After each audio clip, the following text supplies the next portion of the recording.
Buenos días con todos. Agradecemos a la doctora Clarisa Vinichumo por aceptarnos participar de estas charlas, cuyo público objetivo es los médicos residentes, los residentes odontólogos internos y todo el personal, tanto del hospital como de otros hospitales que nos acompañan. Gracias, doctora. Lo dejamos con el tema de vacunas para el COVID. Ok, buenos días. Bueno, el tema que vamos a tratar es un tema de bastante vigencia porque en ese momento ya empezaron se inició la vacunación aquí en el Perú y tenemos que conocer la vacuna que se nos está aplicando y las vacunas que probablemente lleguen en el futuro, ¿no?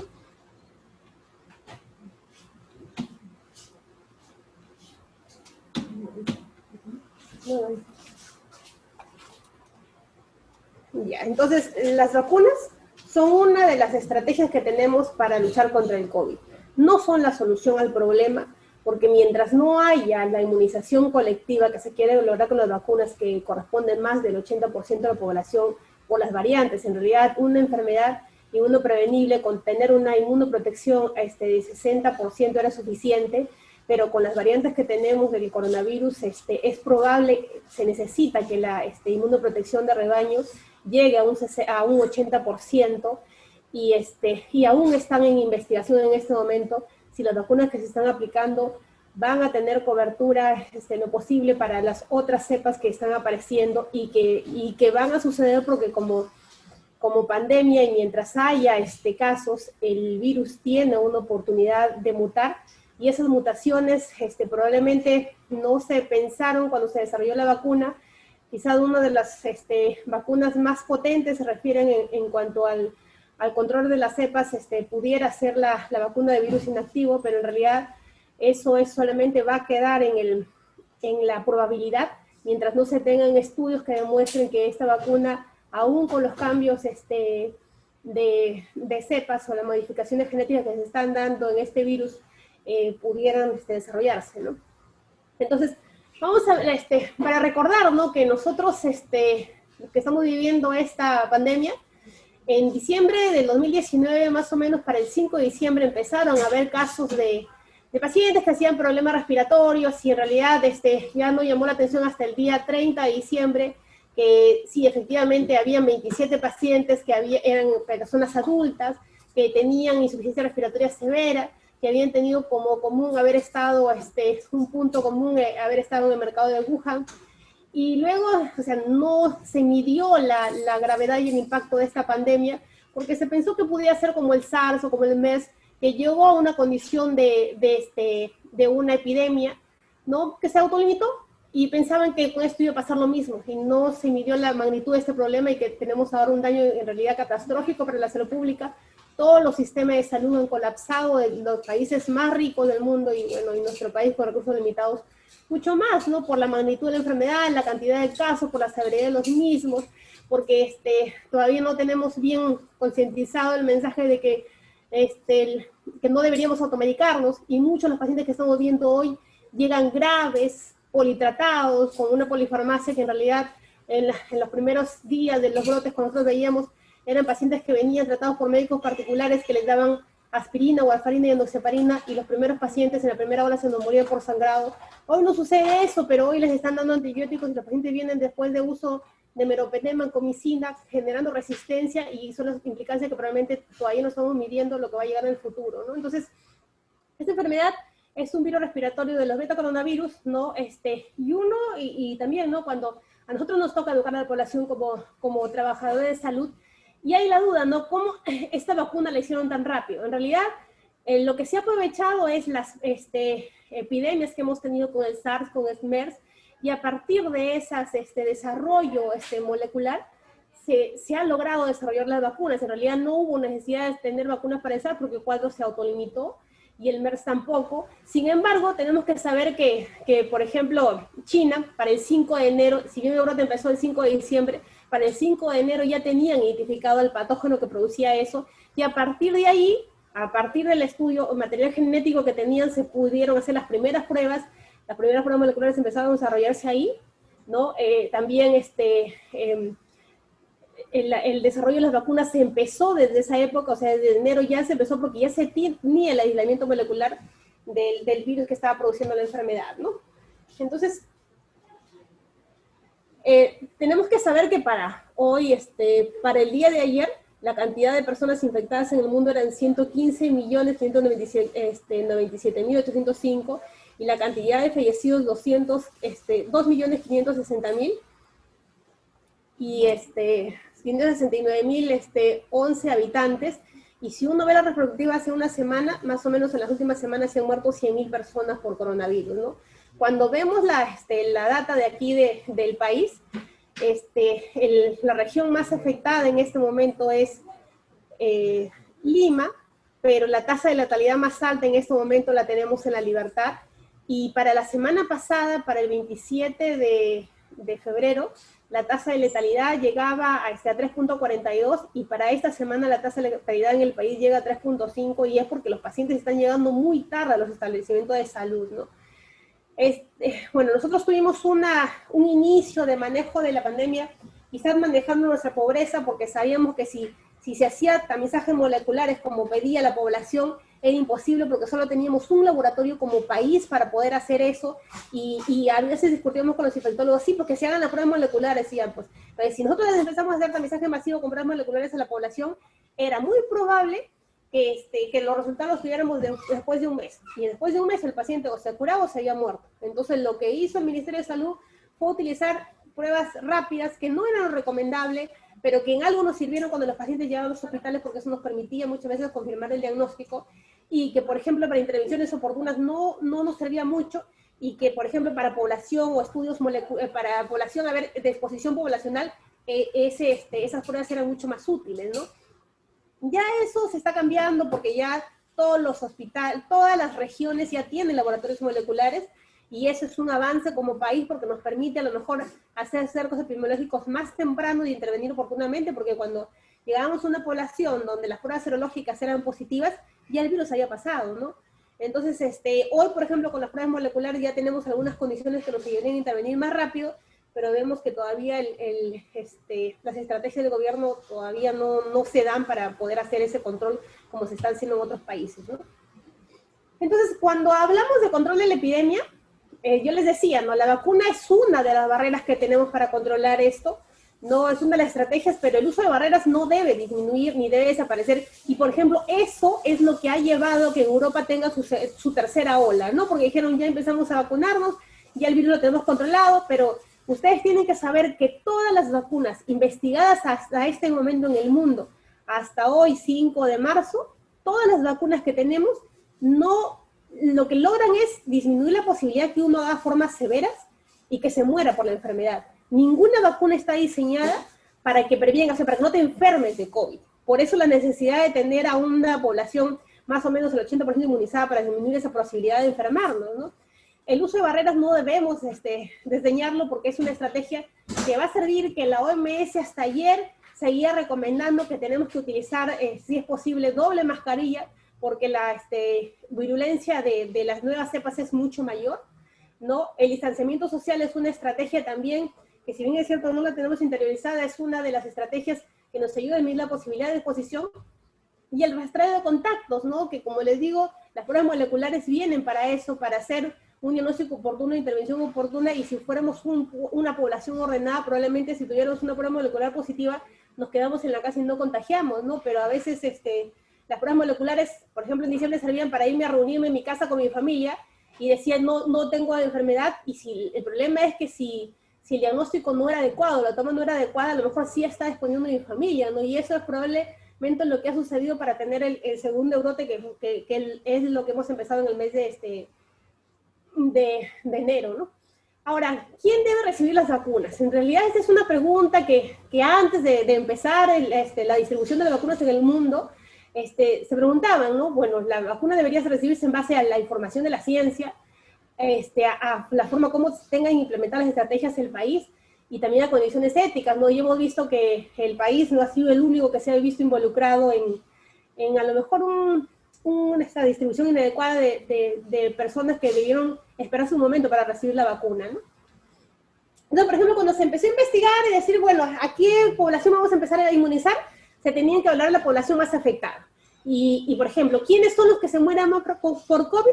Son personas mayores de 85 años, la tasa es muy alta, ¿no? Entonces, a partir de ahí se planteó que los primeros grupos en inmunizarse deberían ser la población adulta mayor, porque en realidad son los más afectados, son los que más se mueren, ¿no? O sea, y decían, bueno, pero si están en la casa, entonces están protegidos. No, pues porque si una persona joven que va a hacer su trabajo porque le corresponde hacer, que no tiene factores de riesgo, y llega el virus a la casa, probablemente la persona joven disminuye las posibilidades de hacer alguna enfermedad, pero una persona adulta mayor que está en la casa, sí hace la enfermedad y se puede morir, que nosotros hemos visto eso, por ejemplo, en el mes de agosto, septiembre, cuando empezó a bajar la ola, que veíamos que los pacientes decían, pero si las personas adultas mayores no salen, y era que la familia se le estaba trayendo el virus a la casa y a partir de ahí se exponían, ¿no? Entonces, cuando se evalúa alguna otra condición, por ejemplo, la inmunosupresión, sí es cierto, es importante, pero en realidad no es tan alto como tener más de 85 años para desarrollar la enfermedad.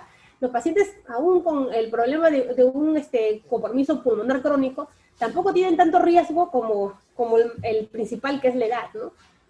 Y bueno, y esto ha cambiado también, porque ustedes tienen que saber que la primera ola, la población adulta era la más que se comprometía, casi no teníamos gente joven hospitalizada. Sin embargo, en esa segunda ola, con las variantes que todavía no están siendo investigadas en el país, sí tenemos cada vez gente más joven. El paciente más joven que hemos tenido nosotros hospitalizado es un paciente de 21 años, y hemos tenido en este mes varios pacientes de entre 25 y 27 años que han ingresado a la UCI, ¿no?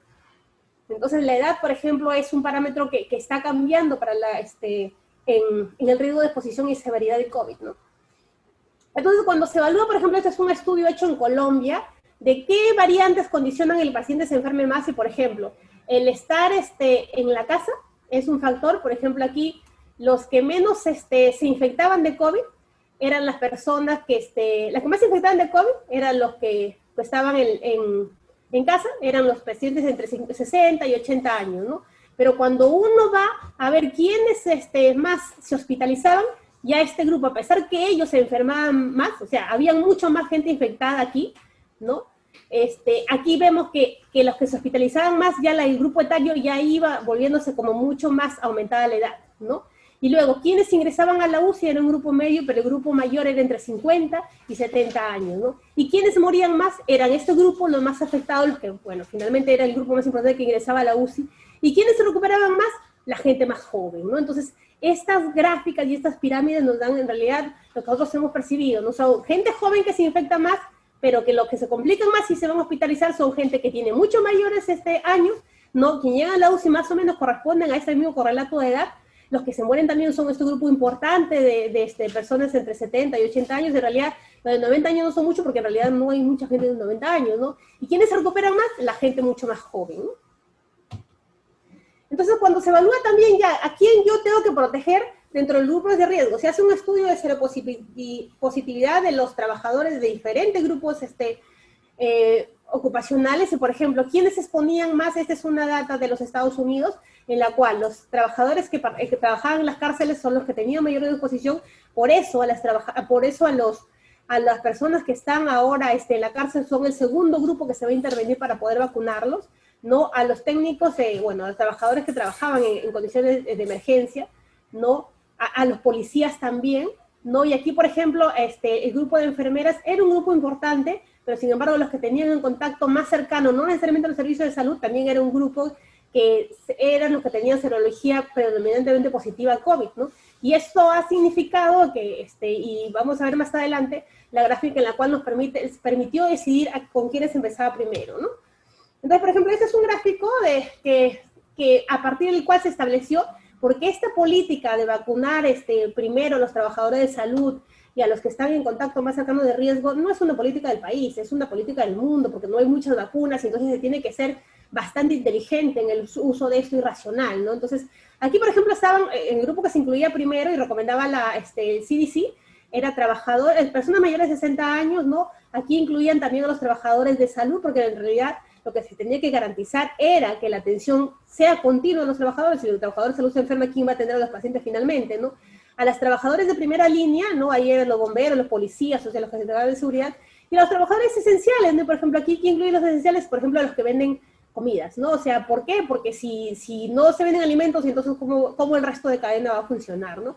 Al otro grupo que ya se incluía en ya en la tercera fase eran personas entre 16 y 64 años con alguna comorbilidad, y finalmente la última fase, a los 16 entre 64 años, porque las vacunas hay algunas estudiadas para esa edad, que no tuvieran ninguna condición médica, ¿no? Entonces, para hablar de vacunas tenemos que saber que la estructura general y un poquito verificada para poder entenderla del COVID, ¿no? Y lo más importante de toda esta estructura es la espícula, ¿no? O la proteína S. A partir de ahí, casi todas las vacunas se han formulado, y eso vamos a ver en los esquemas que nosotros tenemos, ¿no? También tenemos la proteína ARN, que también hay vacunas diseñadas para esta estructura, ¿no? Y la proteína lipídica, que en realidad es un mecanismo protector que tiene el virus, ¿no? Y nosotros cuando rompemos esta cadena lipídica a partir del uso de sustancias alcoholizadas es que podemos romper a este virus, ¿no? Entonces, tenemos 6 tipos de vacunas actualmente en desarrollo. Las primeras 3 vacunas son las vacunas que nosotros siempre hemos tenido en el mundo, ¿no? Que son las vacunas inactivadas, las vacunas con virus vivos atenuados y las vacunas de subunidades, en realidad son las formas clásicas como se conoce, y luego estas de acá son las vacunas de desarrollo moderno. Entonces, las vacunas inactivadas, ¿no?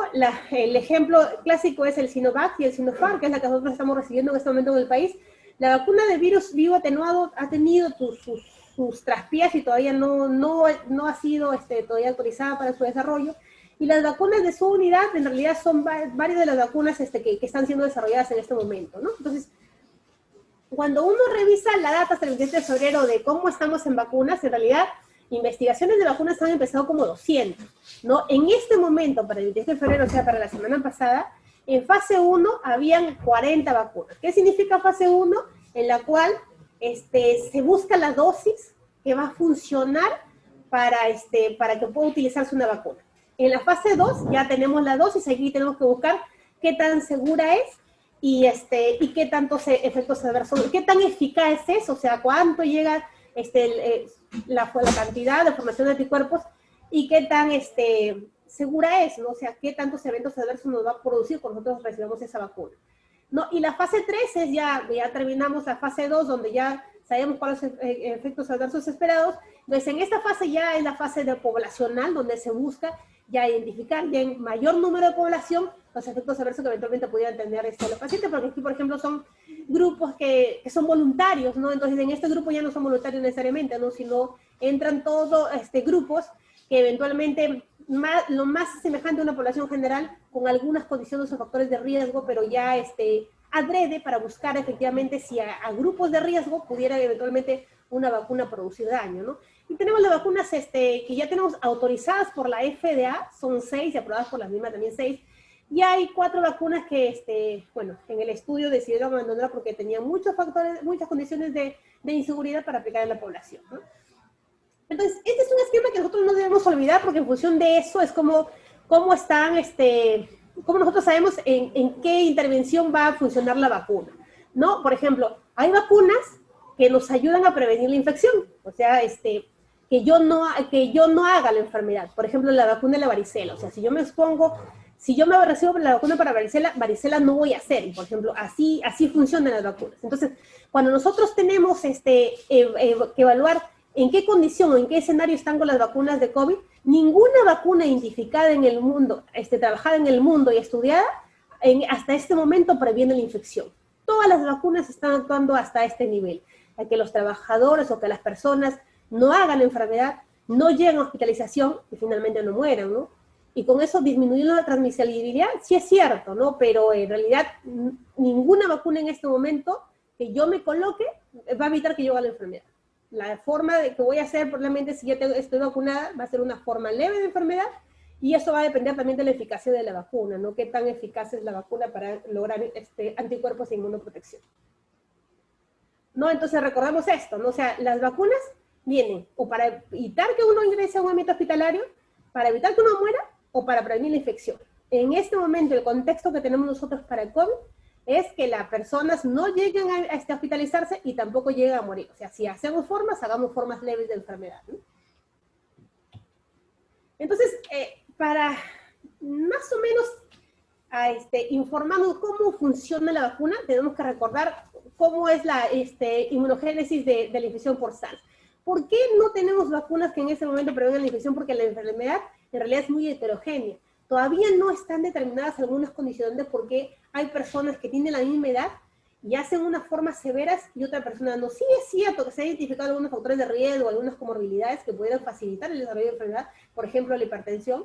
¿Por qué? Porque la hipertensión las personas que son hipertensas tienen algunos receptores que facilitan el ingreso del virus, pero no es ese determinante, porque igual vemos pacientes hipertensos que no se complican y vemos a pacientes que no son hipertensos, que no son pacientes adultos mayores, igual fallecen, ¿no? Entonces, todavía nos falta conocer mucho sobre el COVID, ¿no? Entonces, esta es la estructura que les presentaba anteriormente del COVID. La proteína S, como les digo, es la proteína más importante y a partir del cual se están desarrollando todos los prototipos de vacuna, ¿no? Y, por ejemplo, ¿qué hace el virus una vez que ingresa por nuestra vía respiratoria y va al pulmón?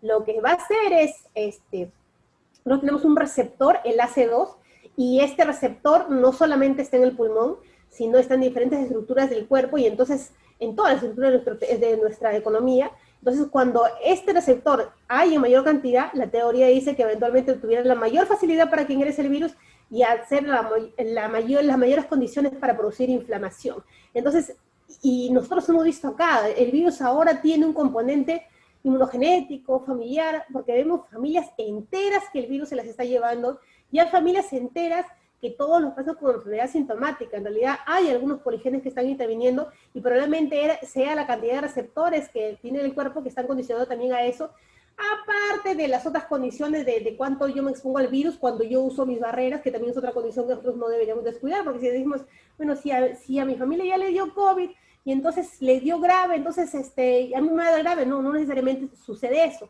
porque si yo tengo medidas, métodos de barrera adecuados, o sea, el uso de mascarilla permanentemente, y yo me expongo a menor cantidad de virus, en realidad la probabilidad de desarrollar la enfermedad va a ser mucho, la forma severa de la enfermedad va a ser mucho menor por la cantidad de virus que estoy recibiendo, ¿no? Pero todavía falta investigarse eso. Si esto fuera una enfermedad homogénea, créanme que no tuviéramos todavía las dificultades que tenemos ahora en el desarrollo de vacunas, ¿no? Entonces, una vez que ingresa el virus, nuestro material genético, lo que se va a producir es una replicación, ¿no? Y se liberan todos nuestros mecanismos para controlar la enfermedad.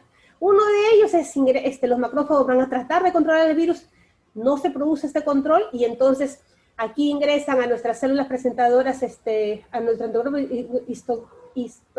inmunocompatibilidad, y lo que van a hacer es, nuestra célula presentadora de antígeno, lo que va a hacer es tratar de desarrollar anticuerpos y a partir de allí controlar la enfermedad. Sin embargo, ¿qué es lo que dice la teoría acerca de la formación de estos anticuerpos? Que mientras más desarrollo de anticuerpos se den a partir de los linfocitos T, la enfermedad va a ser mucho más severa, ¿no? Entonces, igual, o sea, yo me expongo a COVID y el desarrollo de mi inmunidad va a depender de algunos condicionantes, pero lo que sí dice la teoría es que a más presencia de linfocitos T, mayor oportunidad de hacer forma severa de enfermedad.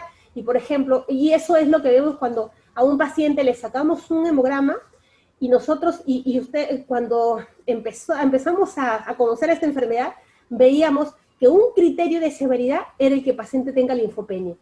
Igualita la misma condición que cuando un paciente tiene VIH y vemos que su CD4, no lo podemos medir el CD4, vemos el hemograma y vemos el CD4, los linfocitos y están bajitos, igualito. En COVID, un parámetro de factor de riesgo es tener linfopenia. ¿Por qué? Porque nuestros linfocitos CD4 están tratando de controlar la infección y en ese tratar de controlar la infección es donde hay una respuesta aberrante y está condicionando a que la respuesta inmunológica de reactivación se dé y nosotros podamos hacer formas severas de enfermedad, ¿no? Entonces, hay estudios en este momento que están usando CD4 para ver la magnitud de eso, que en realidad todavía están en ensayos clínicos, ¿no? Para ver si a partir del desarrollo de vacunas que sean estimulantes de estos linfocitos TCD4 pudieran a lo mejor disminuir la posibilidad de esta respuesta inflamatoria tan severa que se da en algunos pacientes, ¿no? Entonces, por ejemplo, ¿a qué nos referimos cuando hablamos de vacunas inactivadas? Las vacunas inactivadas, un prototipo de ellos son el Sinovac y el Sinopharm, que son vacunas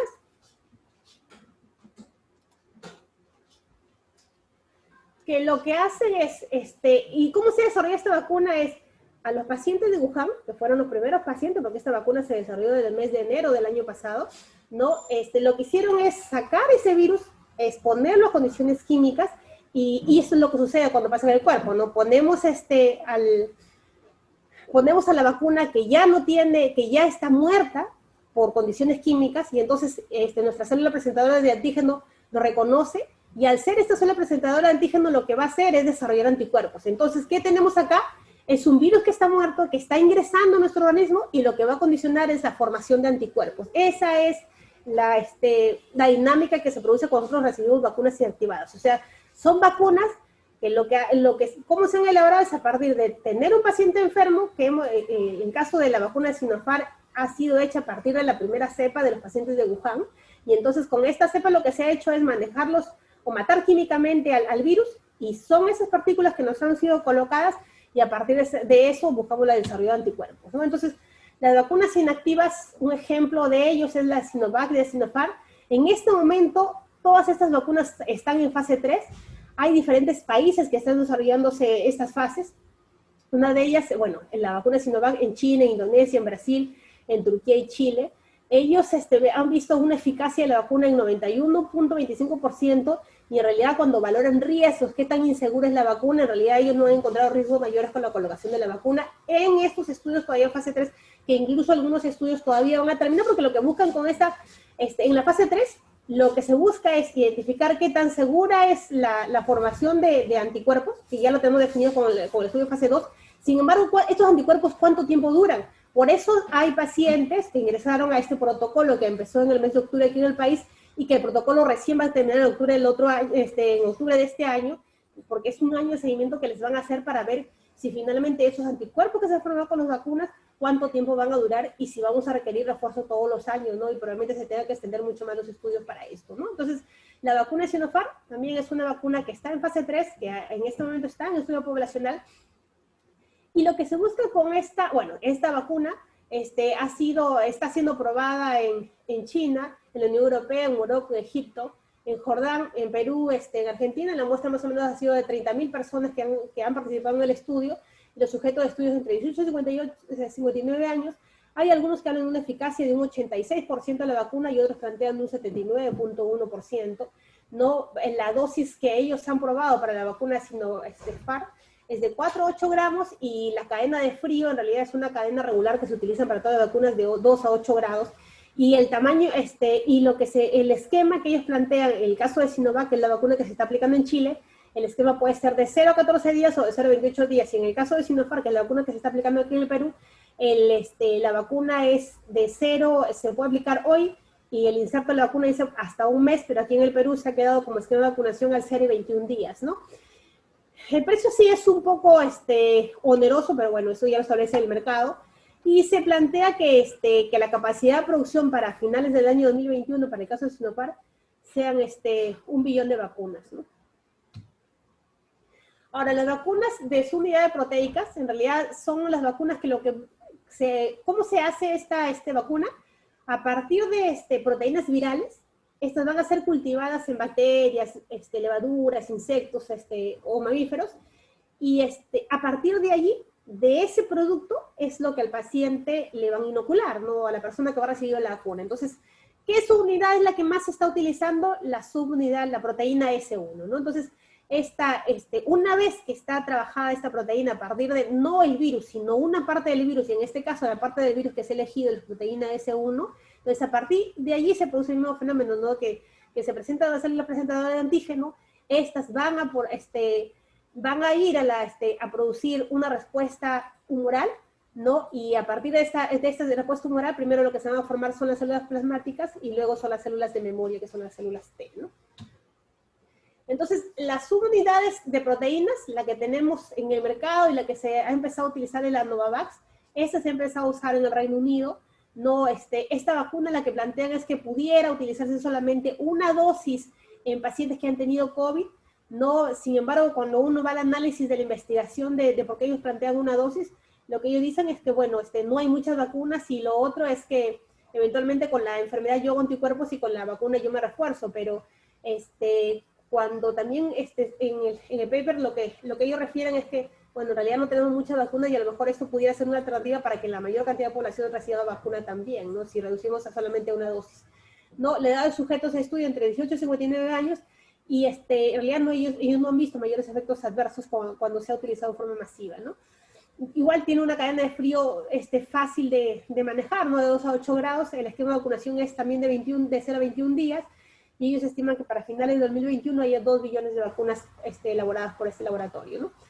Ahora, la vacuna vector viral, que es la vacuna de Oxford, la de CanSino, esta vacuna lo que hace es que los genes que codifican antígenos patógenos van a se replican en estos vectores virales. Entonces, ¿cuáles son los vectores virales que generalmente utilizan? Son los adenovirus. Entonces, poner a un virus como el COVID en una persona, no sabemos la respuesta inflamatoria que va a dar. Como les digo, hay personas que hacen una enfermedad, una sintomática, otra leve, otra moderada y otras severas. Entonces, lo que ellos han hecho es utilizar virus seguros. Y los adenovirus son virus más o menos seguros que cuando nosotros nos suponemos podemos tener a lo mejor síntomas respiratorios leves, o cuando el adenovirus produce problemas gastrointestinales, la diarrea se autolimita generalmente rápido, ¿no? Entonces,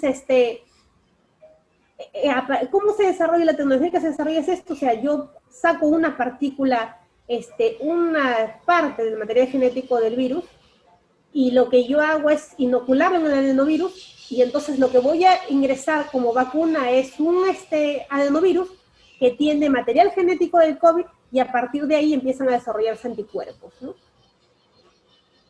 Ahora, las vacunas conocidas de vacuna vector viral es la vacuna de AstraZeneca, la vacuna de Gamaleya, que es la vacuna rusa, ¿no? En el caso de la vacuna rusa, el adenovirus que usa es el adenovirus 26, y el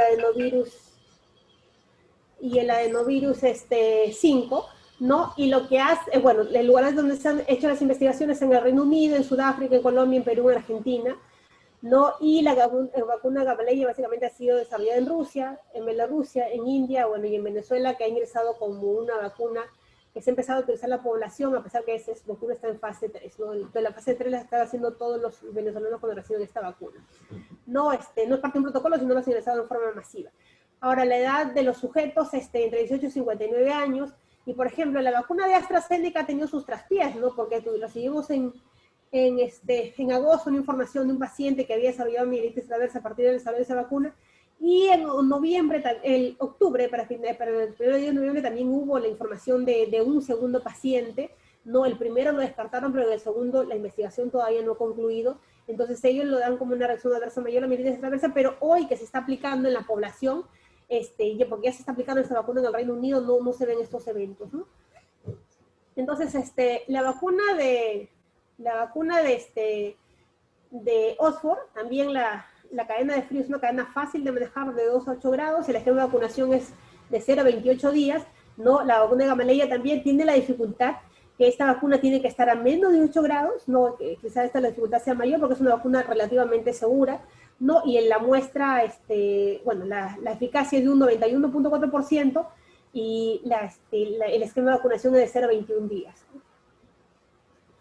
Entonces, aquí tenemos también la vacuna de ARN mensajero, que es la vacuna de Moderna, la vacuna de Pfizer, la vacuna de BioNTech, ¿no? Esta vacuna en realidad se desarrolla a partir del material genético igual, tiene la misma dinámica, ¿no? Lo que pasa es que aíslan una pequeña partícula del genoma del coronavirus, lo ponen en un cassette, y este cassette es introducido a través de la vacuna, ¿no? Entonces, esta vacuna en realidad es una vacuna relativamente nueva, es la primera vez que se usa este tipo de vacunas en alguna patología para tratar a enfermedades inmunoprevenibles. O sea, esta tecnología se tenía desarrollada hace tiempo, sin embargo lo que dice la literatura es que ha habido muchos problemas en su implementación, entonces finalmente nunca terminaron de ser vacunas. Incluso esta es una de las vacunas que la han aprobado como una condición de emergencia, pero todavía su seguridad se tiene que valorar en el tiempo, ¿no? La ventaja que tiene es que es una vacuna de fabricación rápida, ¿no? Pero si nosotros tuviéramos que ver algún antecedente de uso de vacuna de ARN mensajero, aún no hay experiencia en eso, ¿no? Ha habido el desarrollo de vacunas que se han quedado en prototipos y no han avanzado más, ¿no? Entonces, esta vacuna, la de BioNTech Pfizer, también está en fase 3, todavía, bueno, le digo, la fase 3 todavía no acaba porque no sabemos cuánto tiempo va a desarrollarse anticuerpos a partir de esa vacuna, ¿no? Por eso todavía no acaba esa fase, que es la que primera en empezar los estudios, ¿no? El lugar donde se está aplicando esta fase es en Estados Unidos, en Alemania, ¿no? En Sudáfrica, en Brasil, en Argentina. Por eso hay alguna experiencia ya en que si las variantes pudieran funcionar o no con la vacuna, y algunos estudios preliminares que dicen que sí, ¿no? El tamaño de muestras son de 43.000 personas, ¿no? La eficacia de la vacuna llega a un 95%, y por ejemplo, esta vacuna tuvo un error en su diseño, ¿no? Porque cuando se llamó a los voluntarios se les decía, ¿sabe qué? Van a venir voluntarios que no hayan tenido reacciones de anafilaxia. Entonces, cuando ya se empezó a probar en población, sí se ha visto reacciones de anafilaxia, ¿no? Porque en realidad es como que hubo un sesgo en la selección de las personas que tenían que intervenir en este protocolo, ¿no? Entonces, por ejemplo, lo que recomienda la vacuna es que si hay algunas personas que han recibido, que han tenido reacción alérgica a la poligilina, no deberían aplicarse esta vacuna, ¿no? La vacuna de Moderna también está en fase 3, el lugar donde empezó la fase de investigación es en Estados Unidos. Esta vacuna, por ejemplo, ya tiene... todas las vacunas que tenemos en este momento han sido evaluadas en población general, pero cuando uno se pregunta ya, y en gestantes o poblaciones especiales puedo utilizarla, lo que dice el experto de todas las vacunas es que relativamente son vacunas seguras, que podrían utilizarse, pero en realidad lo que recomiendan es que las personas valoren la necesidad de su uso, porque en este momento no hay ningún estudio específico, por ejemplo, que diga que esta vacuna tiene tal efectividad para gestantes, ¿no? O sea, no se han hecho estudios porque la vacuna de fase 3, ya les digo, viene para uso en población general. Sin embargo, poblaciones especiales ya se requieren más estudios, ¿no? En cambio, la vacuna Moderna, por ejemplo, se está evaluando la seguridad de los pacientes con VIH. Todavía no acaba el estudio y ellos plantean que pudiera ser segura, pero lo que dan como requisito, por ejemplo, en VIH, es que los pacientes tengan su inmunidad controlada. Y, por ejemplo, la inmunidad controlada, por ejemplo, los infectólogos nos impresiona que debería ser su CD4 por encima de 200, ¿no? Pero ellos plantean que para que el paciente pudiera recibir esta vacuna, su CD4 debería estar por encima de 350, ¿no?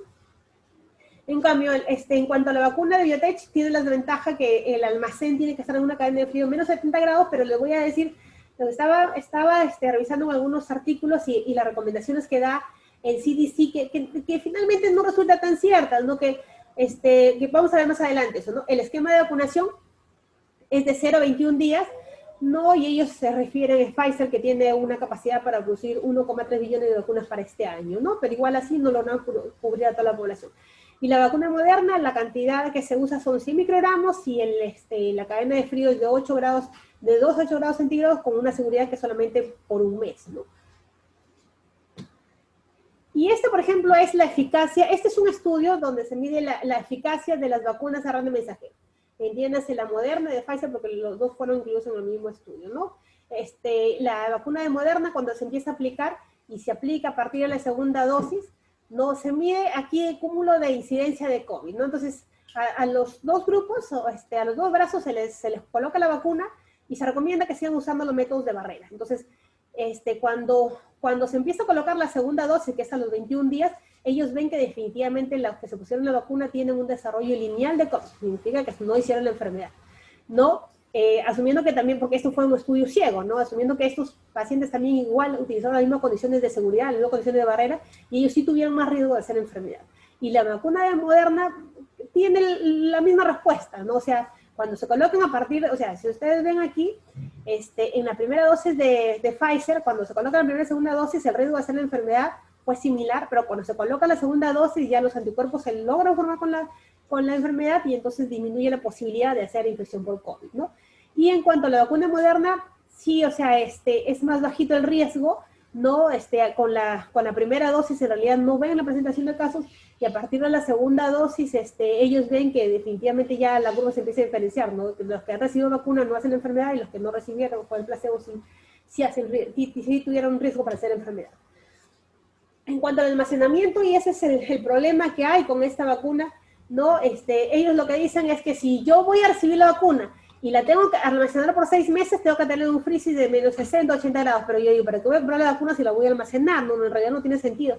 Por ejemplo, antes de ayer teníamos una reunión con los infectólogos, un infectólogo que había ya estado trabajando en la vacuna de Pfizer allá, y ellos decían que ellos habían comprado refrigeradores grandes y finalmente ni los habían utilizado algunos porque las vacunas se utilizaron tan rápido que en realidad sus sistemas de refrigeración habían resultado demasiado grandes, ¿no? Y por ejemplo, hubo un momento que él refería como una experiencia que que se apagó la cadena de frío y lo que tuvieron que hacer fue vacunar a las personas que estuvieron más cerca y ahí no pensaron que no, los ancianitos primero no, sino a la mayor cantidad de población que estuvo cerca para poder vacunarla, ¿no? Porque si el sistema de frío falla, definitivamente ya esa vacuna queda sin uso, ¿no? Porque ahí también tiene sus detractores, ¿no? Y así como, felizmente que el ruido político aquí en el Perú ha hecho de que la gente entienda que sí se tienen que vacunar. Quizá eso es lo único bueno que hemos sacado de todo ruido político, porque antes que sucediera esto, de 2-1 quería vacunarse, y después del ruido político ya todos quieren vacunarse porque ven que los políticos no se han enfermado, ¿no?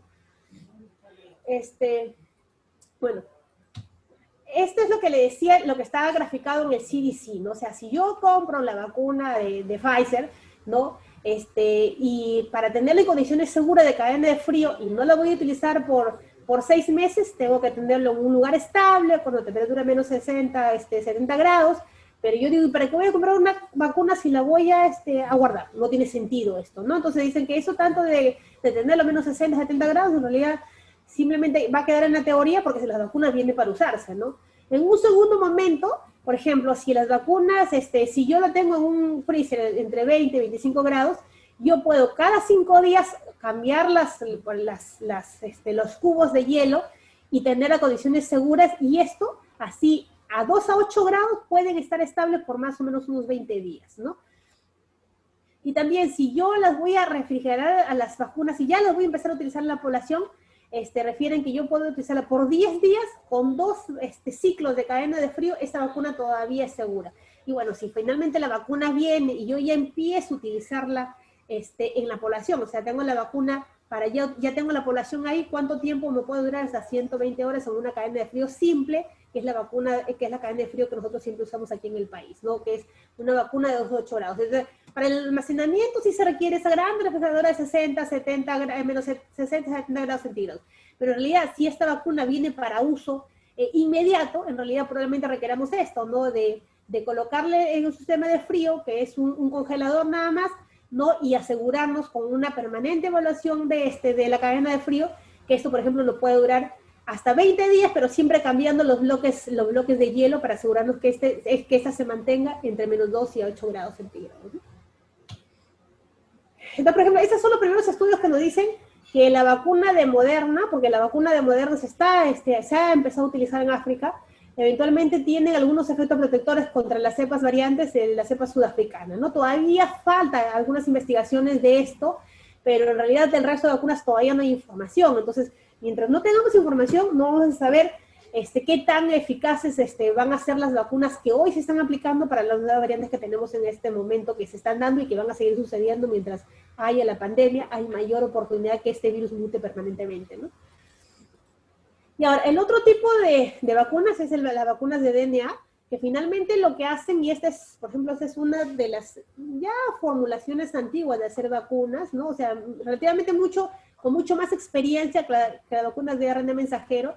Entonces, lo que hacen es aprovechar, se ponen antígenos virales que se colocan en un plásmido, que es simplemente una especie que no llega a ser una bacteria, sino un tejido vivo, que va a ser como un vehículo que va a condicionar a que nosotros podamos recibir la inmunoprotección, pero es a partir de antígenos virales que se colocan en un plásmido, que es una especie así de tejido vivo que no llega a ser bacteria, y eso es lo que nosotros recibimos como inoculación en la vacuna, ¿no?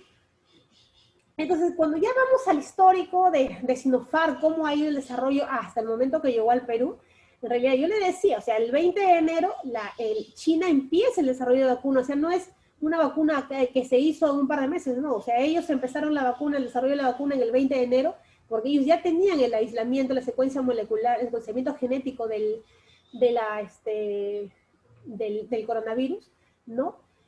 Y luego, en el 13 de agosto hay la primera publicación en el JAMA, donde aparecen publicados estudios de fase 1 y 2, donde ahí buscan la dosis ideal para que sea colocado el paciente la vacuna, ¿no? En septiembre, el 14 de septiembre, la Unión Europea, en realidad la agencia reguladora de China, lo que hacen es hacer una prueba masiva en trabajadores, ¿no? Es la primera, porque era la primera línea de defensa de los que tenían que estar teniendo protegidos. Bueno, el 15 de octubre hay una publicación en Clinical Infectious Disease de un estudio grande de más o menos 4.000 personas, ¿no? El 20 de noviembre Sinopharm declara que había más o menos 1 millón de personas ya habían recibido la vacuna, ¿no? Y eso porque yo no puedo decir que a fin de año ellos ya podían celebrar fin de año y nosotros aún no, seguíamos a tener, seguir encerrados en nuestra casa, ¿no? El 9 de diciembre declaran la eficacia que llega de la vacuna a un 86% con los primeros estudios, y finalmente cuando el 30 de diciembre se aprueba, ellos dicen que la eficacia de la vacuna, a partir de todos los estudios que ellos tienen evaluados, que la eficacia llega a un 79.34%, ¿no? Entonces la eficacia de la vacuna varía entre 86 a 79.34% con algunos estudios que tienen publicados ellos, ¿no? Y finalmente el 20 de febrero llega al Perú la vacuna y es la que hemos empezado a recibir.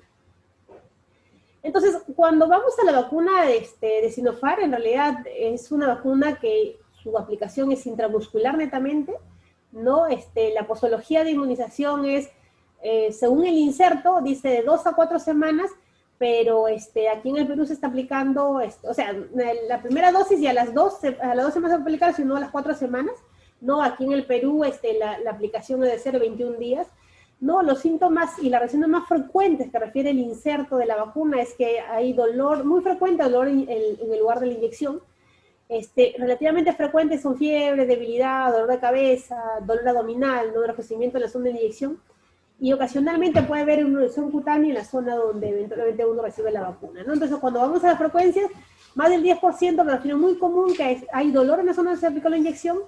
El 1 a 10% dicen que puede haber fiebre, que es temporal, que no debe pasar los 3 días, puede haber fatiga, que también no debe pasar los 3 días, y cuando ya los síntomas persisten, entonces tenemos que descartar la posibilidad que no estemos haciendo COVID, ¿no? Menos de 1% lo refieren como un sarpullido en la piel, ¿no? Donde se aplicó las inyecciones. La inyección, ¿no? Náuseas, vómitos, hay algunos problemas de somnolencia, mareos, ¿no? No han visto otros síntomas mayores con la vacuna.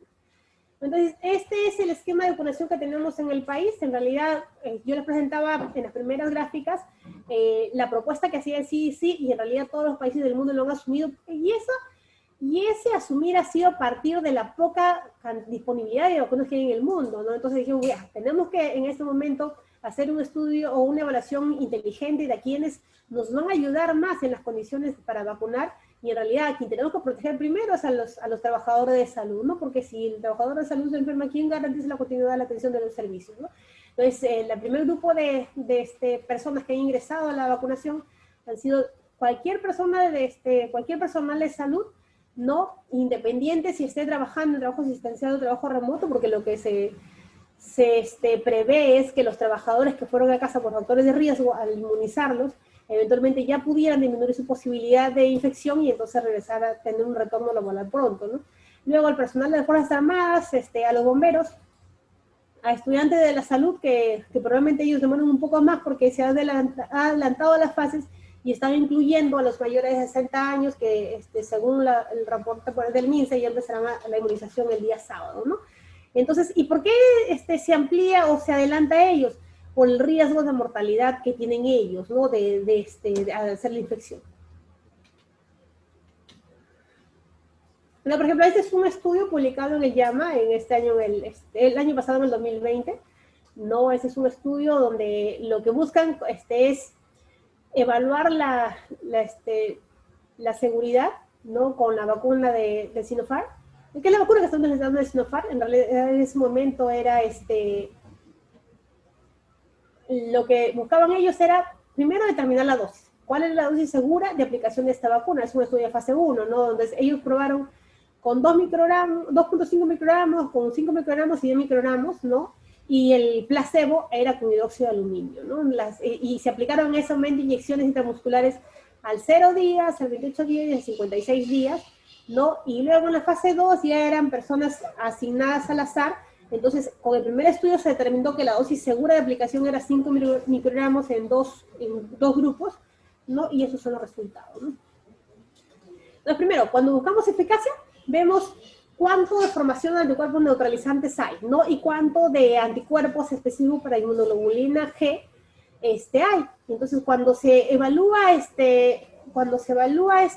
la exposición de las personas que tuvieron la vacuna, ellos encuentran, ¿no? Que cuando uno recibe la mitad de dosis sí se logra formar anticuerpos, pero cuando cuando se evalúa esto en el primer corte, no 0, 14 días, pero cuando se evalúa esto en la segunda oportunidad a los 21 días, vemos que los anticuerpos estos se duplican, ¿no? Y cuando se evalúan ya los anticuerpos neutralizantes, aquí inmunoglobulina G específico para anticuerpos neutralizantes del COVID, lo que encuentran ellos es que para estos anticuerpos la respuesta es mucho mayor que se da a los 21 días. Entonces, sí es cierto que se logran formar anticuerpos con la primera dosis, pero en realidad con la segunda dosis se duplican, ¿no? Y esa es la razón de haber recibido nosotros en este momento 2 dosis.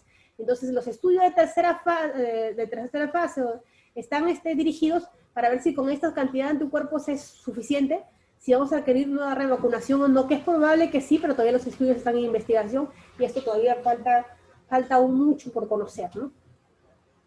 Y este es otro estudio, ¿no? Donde se evalúa la seguridad y eficacia, pero ya con mucho mayor grupo de pacientes, ¿no?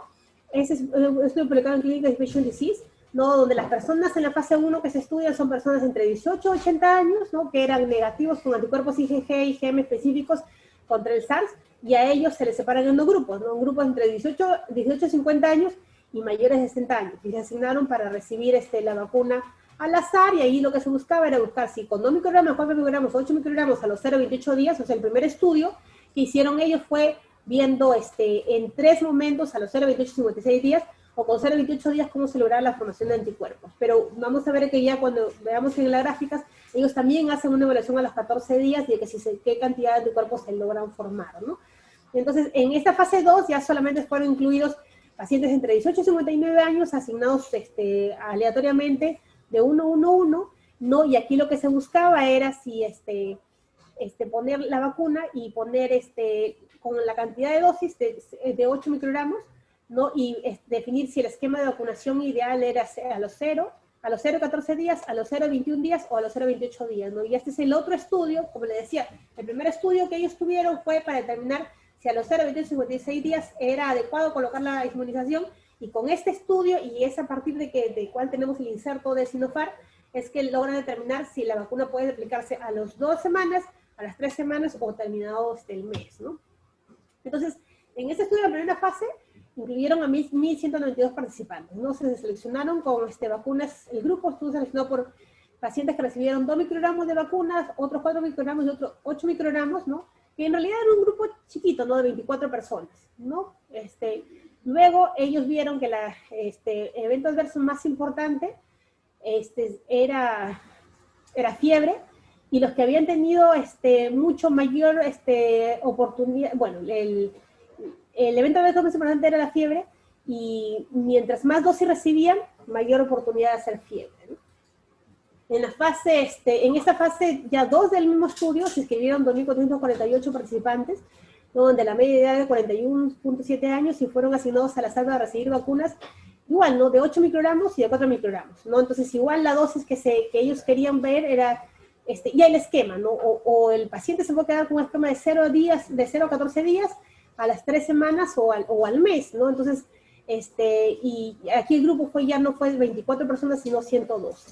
Entonces, también cuando se evaluó esto de los eventos adversos, porque cuando nosotros ya tenemos definida la dosis que se va a poner, lo que tenemos que valorar es qué tantas condiciones de riesgo o qué tantos eventos adversos pudieran tener las personas que reciben esta vacuna, ¿no? Entonces, ellos vieron que la reacción más importante fue la fiebre, ¿no? Y la fiebre dependió mientras más concentración de dosis de medicamento, de vacuna recibían, mayor oportunidad de hacer fiebre, ¿no? Aunque la cantidad de personas que lo desarrollaron fue bien poquita, ¿no? Las que tuvieron 8 microgramos, el 1% había hecho fiebre en el día 0, ¿no? Entonces, cuando se evalúa ya el dosaje de anticuerpos después de recibir la vacuna, entonces si se hace el estudio y se ve, bueno, este es el día 0, aquí se miden dosajes de anticuerpos, todos, como debería ser, todos los que aparecieron en el estudio tenían 0 dosajes de anticuerpos, no, estas eran vacunas primeramente identificadas para formar anticuerpos, entonces todos los que debían participar eran gente que estuviera con anticuerpos negativos, ¿no? Entonces, cuando se hace el estudio de los 14 días, que se ve con 4 microgramos y con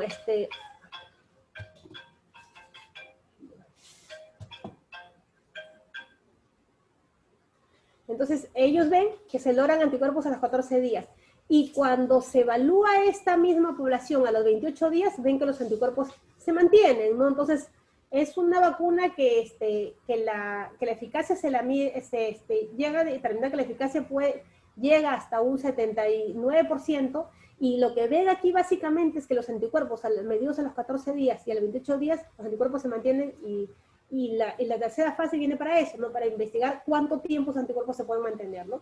Entonces, otro evento que siempre tenemos que nosotros evaluar en vacunas son los ESAVI, que son eventos supuestamente atribuidos a vacunas o a inmunización, ¿no? Es un evento que ocurre después de la administración de una vacuna y causa preocupación, y en realidad pudiera o no estar atribuido a la vacunación. O sea, viene un paciente que recibe una vacuna y el día siguiente pudiera tener fiebre. Entonces digo, ¿sabes qué? Eso puede ser un ESAVI porque tú has recibido el día de ayer la vacuna.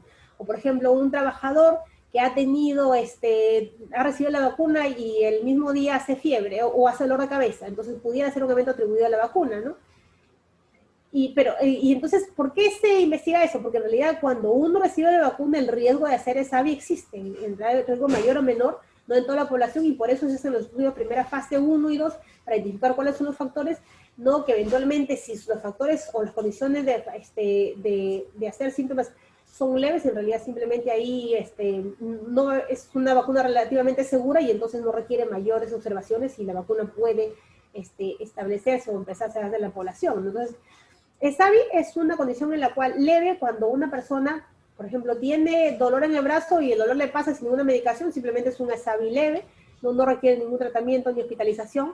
El ESAVI moderado es cuando el paciente requiere un tratamiento farmacológico, o sea, por ejemplo, tiene fiebre y la fiebre no le pasa y tiene que tomar, por ejemplo, paracetamol, o por ejemplo, el paciente requiere ser observado, o sea, es evaluado por un médico y requiere un control posterior, ¿no?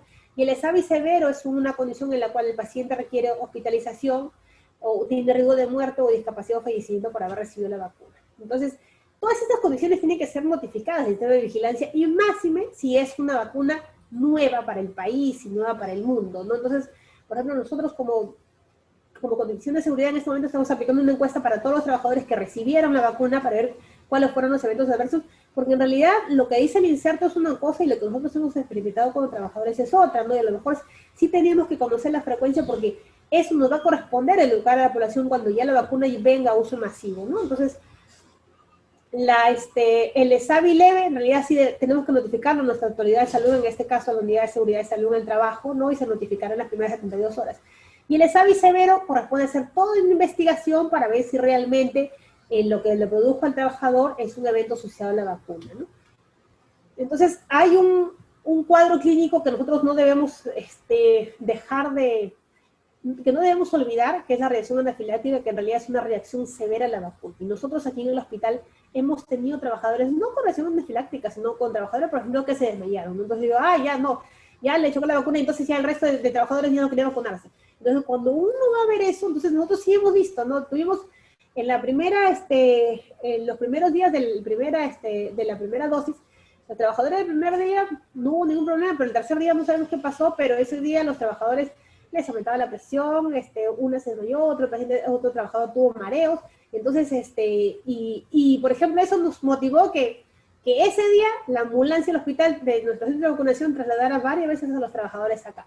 Entonces, sí tenemos que estar atentos, porque la IVA es una vacuna relativamente nueva, que todavía no hay mucha experiencia en la población. Entonces, cuando nosotros ponemos la vacuna, tenemos que saber si el paciente tiene una reacción, si esta es una reacción de síncope, a lo mejor de ansiedad por recibir la vacuna, porque también había preocupación, es una vacuna nueva que me va a pasar, ¿no?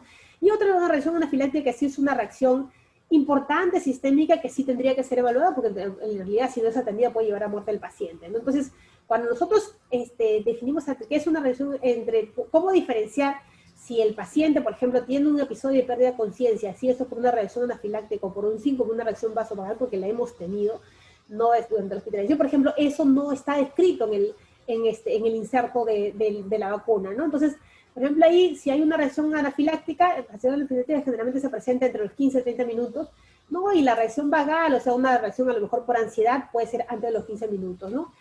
Cuando uno está en una inminente riesgo de reacción anafiláctica, tiene sensación de muerte, aproximadamente hay un exantema, ¿no? Angioedema también puede haber. Nosotros hemos tenido el reporte de trabajadores que han hecho edema de párpados, ¿no? Que no ha sido inmediatamente, sino al día siguiente o 2 días después de haber recibido la vacuna, ¿no?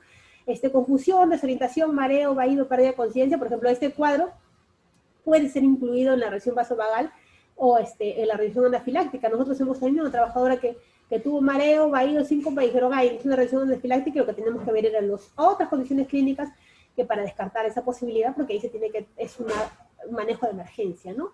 En cuanto a respiratorios, la reacción anafiláctica tiene una respiración entrecortada, hay sibilancia, broncoespasmo, no, generalmente el trabajador tiene tendencia, o la persona que recibe la vacuna, a la hipotensión y taquicardia también, puede haber náuseas y vómitos en los dos cuadros, ¿no? Entonces, por ejemplo, esta es el reporte. Me voy a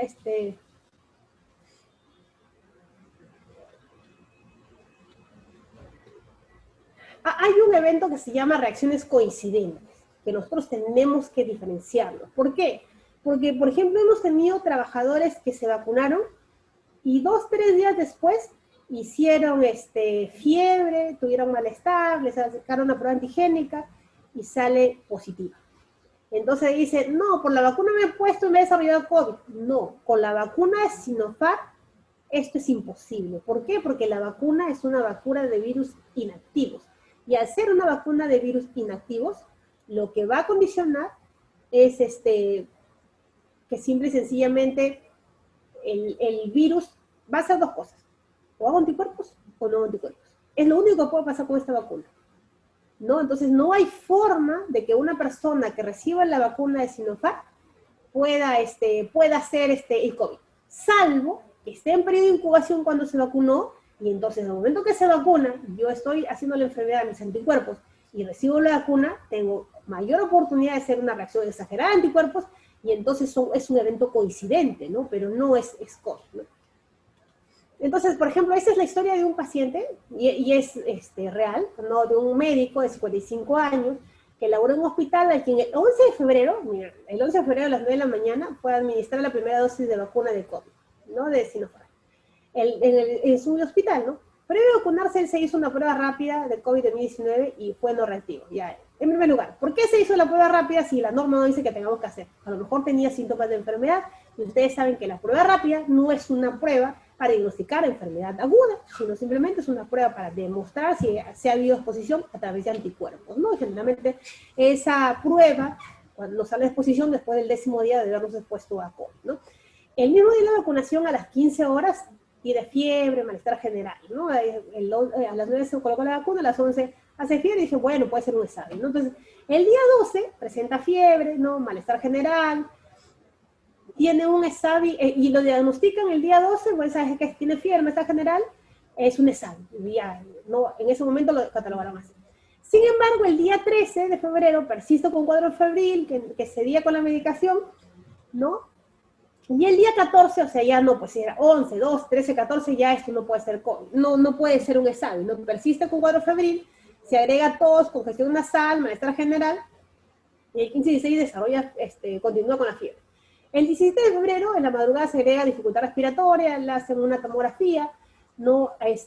Lo ponen con cánula binasal, ¿no? Se administra dexametasona porque el trabajador ya estaba saturando, y ese día el trabajador no quería ir al establecimiento de salud. A las 13 horas fue evaluado por un colega, lo ve febril, lo ve con insuficiencia respiratoria, el oxígeno baja, tiene 10 litros, con 10 litros hay un deterioro del problema del oxigenatorio, ingresa por triaje y lo catalogan como un probable COVID, ¿no? Ingresa a la UCI, se le realiza la prueba antigénica y el resultado es positivo.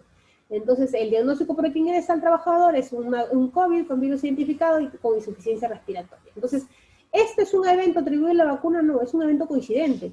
Y eso es lo que nos puede pasar cuando nosotros vacunamos en pandemia. El riesgo de trabajadores de salud de nosotros es alto, porque nosotros estamos en contacto con los pacientes, aún con las barreras, o sea, el riesgo no es mínimo, no es cero.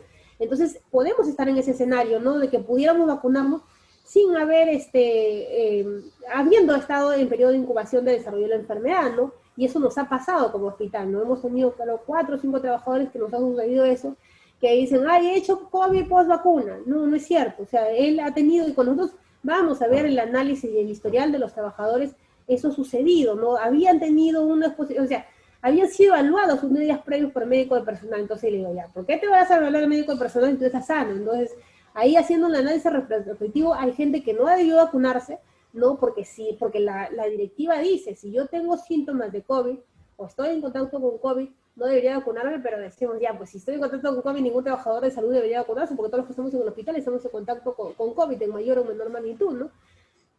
Sin embargo, ese contacto se minimiza cuando utilizamos las barreras. Entonces, todos hemos firmado un consentimiento donde dice, ¿sabes qué? Yo estoy, si bien es cierto, tengo contacto con COVID, siempre he usado barreras, entonces no debería ser mi riesgo. Entonces, por ejemplo, ¿qué pasa si un trabajador en su casa tiene personas con COVID? Y en la casa generalmente no usan mascarilla. Entonces, por ejemplo, esos trabajadores no deberían vacunarse. ¿Por qué? Porque si yo tengo una persona en casa con COVID, tengo riesgo de estar en periodo de incubación, y si recibo la vacuna, estimular a mi cuerpo a recibir anticuerpos con los anticuerpos naturales que estoy haciendo por la enfermedad, entonces tengo la posibilidad de hacer una forma severa de COVID, ¿no? Y no por la vacuna, sino simplemente porque la enfermedad me va a producir anticuerpos y le estoy adicionando una condición adicional para que se formen más anticuerpos, ¿no? Entonces, la vacuna administrada está constituida, como le digo, por virus inactivos, por lo cual no puede producir enfermedad bajo ninguna circunstancia. No, las vacunas de virus atenuado, por ejemplo, la vacuna de fiebre amarilla que tenemos en el país sí produce enfermedad, pero no tenemos en este momento ninguna vacuna que esté en el mercado con virus atenuado de COVID, porque en realidad, mientras no tengamos la magnitud de la enfermedad, cómo va el cuerpo responder a esta exposición a un virus atenuado, en realidad va a ser bien difícil que todavía no hay ningún ensayo que haya salido para vacunas con virus atenuado, ¿no?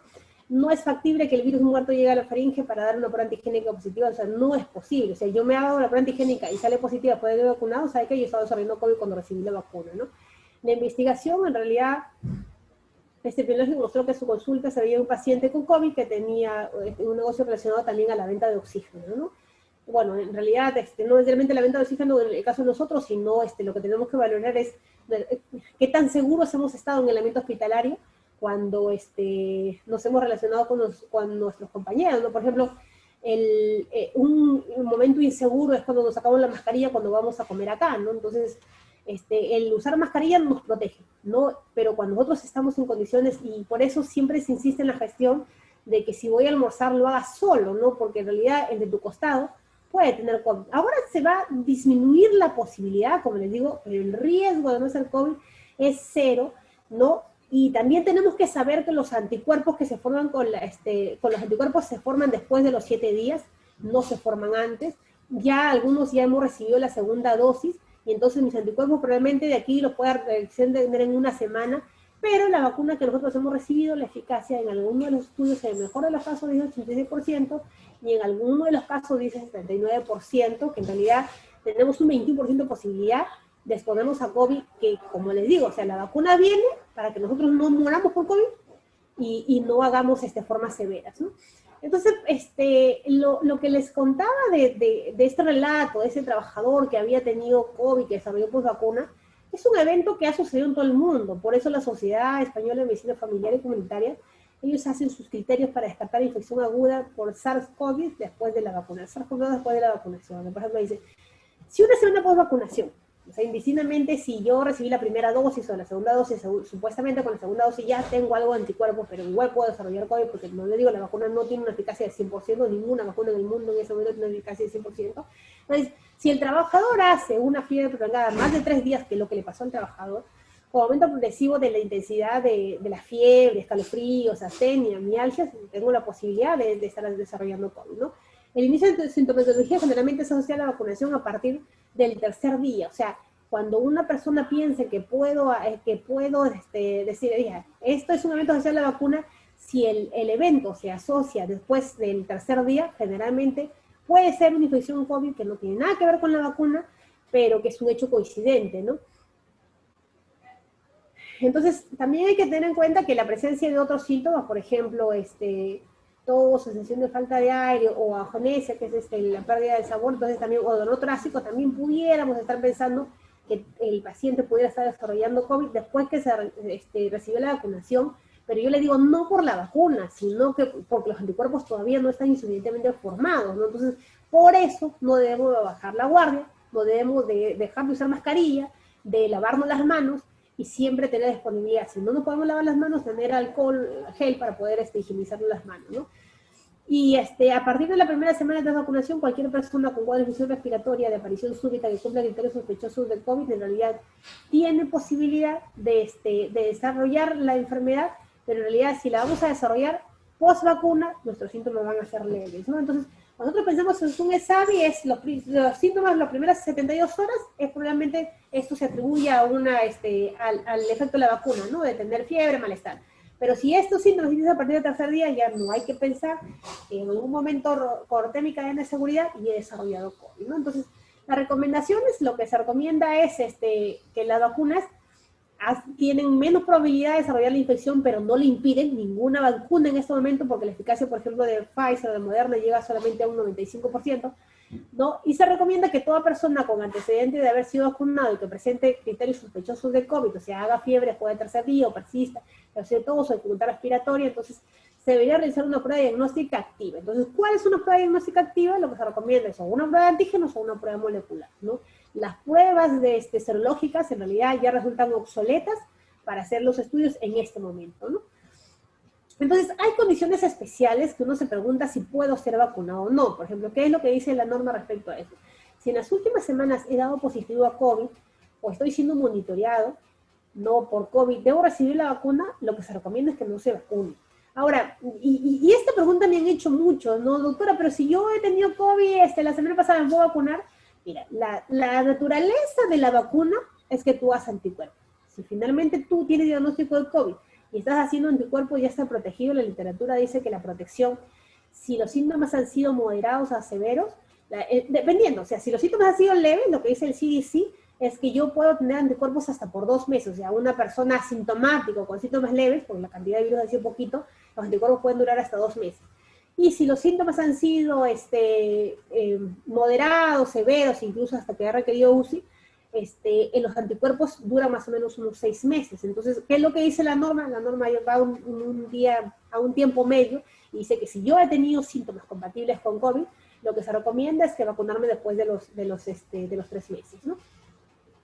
Si en las últimas semanas ha atendido a alguien que dio positivo con COVID o está en cuarentena, entonces ahí también una pregunta, ¿no? Ay, sí, le digo, si yo estoy en el hospital, ¿cómo no voy a tener contacto positivo con COVID? No, etcétera. O sea, aquí la pregunta es si yo no he tenido condiciones de seguridad cuando me he expuesto a una persona con COVID. Por ejemplo, y eso sucede en la casa, ¿no? O sea, yo en la casa no estoy con mascarilla permanentemente. Entonces, si alguien desarrolla COVID en la casa, es probable que, entonces, ese sí es mi contacto positivo, entonces yo no debería vacunarme, ¿no? Y ahí, ¿cuánto se puede esperar? Lo que se recomienda es por lo menos 14 días, que es el tiempo de incubación que puede tener una persona para desarrollar COVID, ¿no? Y si está en cuarentena, entonces ahí no se vacuna. O sea, por ejemplo, si en mi casa alguien tuvo COVID y sabe que a mí me mandaron a mi casa porque estoy en cuarentena, porque he tenido un contacto positivo en la casa, entonces en esa condición no se vacuna, ¿no? Si en los últimos días ha tenido fiebre, escalofríos, falta para respirar, porque en realidad hay algunas personas que simplemente han tenido esos síntomas y no acuden a un servicio de salud, ¿no? Lo que se recomienda es no vacunarse y ahí, por ejemplo, esperar unas 3 meses para vacunarse, ¿no? Ahora, si ha recibido alguna vacuna o una prueba cutánea de tuberculosis, en las últimas 4 semanas se recomienda que no debería ser vacunado y esperar un mes para que reciba la vacuna, ¿no? Y si en los últimos 90 días ha habido una transfusión de sangre, tampoco se recomienda recibir la vacuna, porque en realidad lo que todavía no conocemos, porque ese es todos los estudios de las vacunas están en fase 3, no sabemos si eventualmente pudiera haber un riesgo de hacer un rash, ¿no? Por recibir hemoderivados y pues, recibir prontamente la vacuna, ¿no? Si el paciente tiene cáncer, leucemia, VIH, se debería recibir, lo que dice la norma aquí en el país dice que no se vacuna. Sin embargo, cuando uno habla con expertos y uno busca la literatura, en realidad, literatura en este momento no hay escrita. Y lo que refieren es que, por ejemplo, no es para la vacuna precisamente la de Pfizer la que tenemos, la vacuna de Sinopharm que tenemos, sino para la de Pfizer, que recomiendan que si, por ejemplo, el paciente tiene VIH, pudiera vacunarse cuando el CD4 está por encima de 350, ¿no? O con la enfermedad controlada, refieren ellos, ¿no? Y, por ejemplo, si a una artritis reumatoide o una espondilitis anquilosante pudiera vacunarme, en realidad, si el paciente no tiene enfermedad activa, no está con terapia inmunosupresora, sí pudiera vacunarse.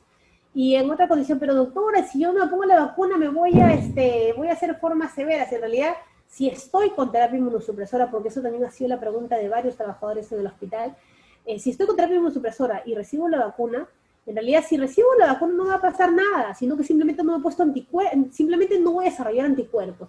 Y al no desarrollar anticuerpos voy a tener una falsa idea de que estoy protegida y me puedo exponer a COVID. Entonces, si yo ahorita tuviera una enfermedad inmunológica, como me ha pasado la pasada una trabajadora que recibía rituximab, y me decía, doctora, ¿me puedo vacunar? En realidad no te puedes vacunar. Y no te puedes vacunar no porque la vacuna te vaya a hacer daño, ni porque vas a hacer la enfermedad de COVID, no, simplemente porque la terapia monoclonal no permite que cualquier vacuna, la persona puede hacer anticuerpos. Entonces, no se recomienda que una persona se vacune en esta condición, ¿no? Y en cuanto a las gestantes, en realidad no hay ningún estudio, no hay ninguna investigación hecha por ninguna de las vacunas que de seguridad en gestantes, y entonces lo que se recomienda es que entre la vacuna segura, si no la vacuna segura, es la vacuna de Sinopharm, del virus inactivo. Lo que se recomienda es que la vacuna sea después del 20 días de haber salido gestando la persona, ¿no? ¿Por qué? Porque en las primeras semanas de gestación cuando se pone el bebito y en realidad ahí no tenemos ningún estudio de seguridad, ninguna medicación pudiéramos exponerlo, ¿no? Esta es la literatura y no sé si tienen alguna pregunta que hacer, ¿no?